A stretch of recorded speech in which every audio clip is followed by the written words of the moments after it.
The price of things you buy is about to go up. That's because the government's hiking road user charges by around 4% and petrol taxes by 2 cents a litre to pay for big roading projects. But trucking companies who deliver things around the country will likely pass those charges on to consumers. Ken Shirley from the Road Transport Forum is with us now.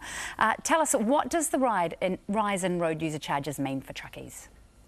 Oh, it means increased costs, and it's a very competitive industry, the road transport sector, and operators have no option other than to pass these costs on. So that flows on to the price of all goods. And what we know is that the 12 to 15% of the cost, the retail cost of all goods, whether it's your flat screen TV or your packet of Weet-Bix or your Marmite jar, 12 to 15% of those retail prices is actually the road freight component. So this needs to be passed on. Unfortunately, some contractors or operators have trouble passing on because of the nature of their contracts. Obviously, customers don't want to absorb those costs, but things like government charges and fluctuating fuel prices, they have to be passed on. So in reality, are you saying we should expect products to go up by 4%? No, not at all. Road user charges are about 10% of a transport operator's costs. So it only goes up a proportion of that, not the full amount. So some of the figures say that this will increase the cost for a truck operating on the roads by 0.4%. That seems like a small figure.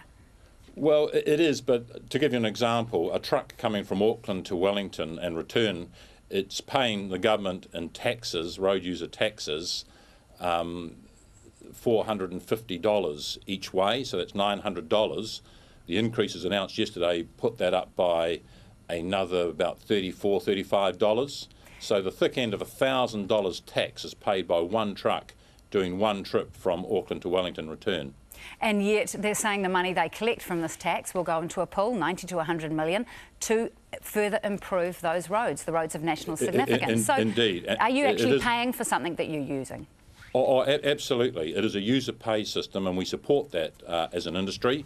And what it is, all of the fuel excise duty on petrol, the road user charges on diesel, and the motor registration goes into a ring-fenced fund, which essentially pays for the construction and maintenance of our highway network. And we welcome and applaud the commitment to improved investment in that infrastructure.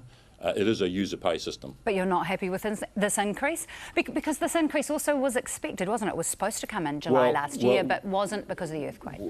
Well, that's part of the problem. Well, they blamed the earthquake. I think it was more to do with the election, actually. And what industry needs is surety and investment surety. And by not having an increase last year, we've actually got a double whammy this year.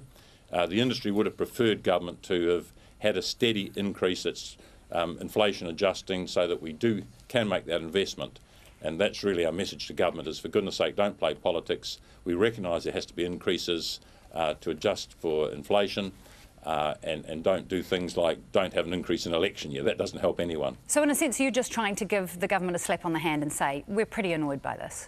Well, we accept that it is a user pay system. There's difficulties in industry in passing the costs on. The freight sector is really in a very tight situation, and their customers have to realise that freight costs have to go up if we're going to have a sustainable industry and the service is going to continue to be provided. But also we are very concerned with the protracted delay, because there's a double announcement here, as well as the increase in road user charges, a 4.1% increase. In the same press release yesterday, they announced the new regime, and that's changing the world for everyone. Instead of having an operator-nominated gross weight, it's now a fixed weight determined to the truck capacity. So all the weight bands change, and it's been a 2-year process, and there's been a massive climate of uncertainty for industry to know what truck to buy, what trailer to build. And our message to government for that 2-year period is, for goodness sake, why have you drawn it out so long? So we're relieved that finally we know what the regime is. There'll be winners and losers in that. Some will be angry, some will be quietly pleased.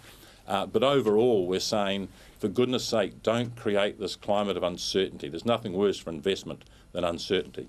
Ken Shirley, CEO of Road Transport Forum, thanks for joining Breakfast this morning. Thank you.